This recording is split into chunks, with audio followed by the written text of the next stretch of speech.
Crown Prince Mohammed bin Salman was in India last week to meet with Prime Minister Narendra Modi. But what does this mean for relations between India and Saudi Arabia? This is what we'll find out in today's edition of Inside AB. I'm Shruti Nair and this is Band Boosman. So Barney, tell us about the visit. What exactly was the whole point of it? Well, the visit, which took place directly after he visited Pakistan, was essentially to hold talks on a number of things. So one thing, they wanted to have bilateral talks with Modi, building on a previous meeting that they'd had in 2016.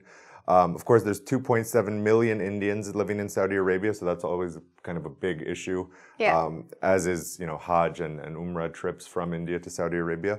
There's also like a huge trade component. Saudi Arabia-India trade was worth $27.48 billion in 2017, which makes Saudi Arabia India's fourth largest trading partner. So there was quite a bit they had to discuss. Yeah, so you mentioned just last year it was about a little over 27 billion, the investments or the trade that happened between the two countries. But what has been forecast for the coming years from an economic standpoint? What news has emerged from this visit? Well, the Crown Prince said that he believes that there's $100 billion worth of investment opportunities for Saudi companies and the Saudi government in India. So that's very significant. Oh wow, huge.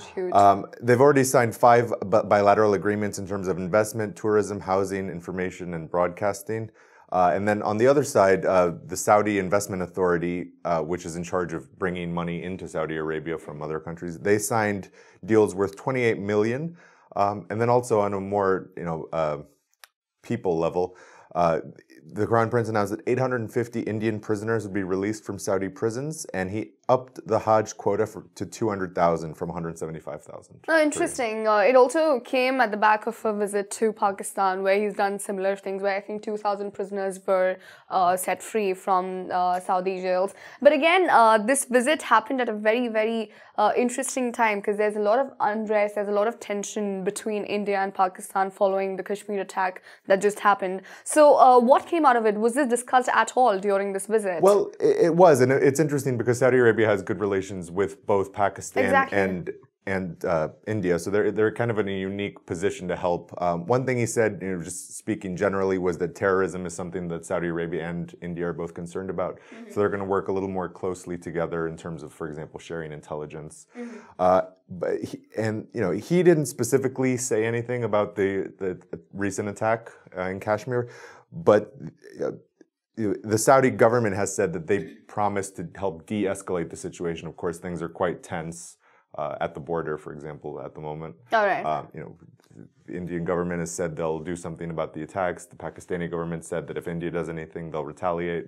So Saudi Arabia is trying to kind of tap the brakes on that. Right, but he still didn't pick sides, though. He didn't pick sides, and I think kind of that's where Saudi Arabia wants to be, as kind of the neutral arbiter between both countries at this point. Interesting. Last week, MBS visited Pakistan, India, and China as well. So it's been an interesting week for Saudi Arabia and the Southeast Asian countries. Thank you for watching Inside AB. We will be back again tomorrow with another set of news stories.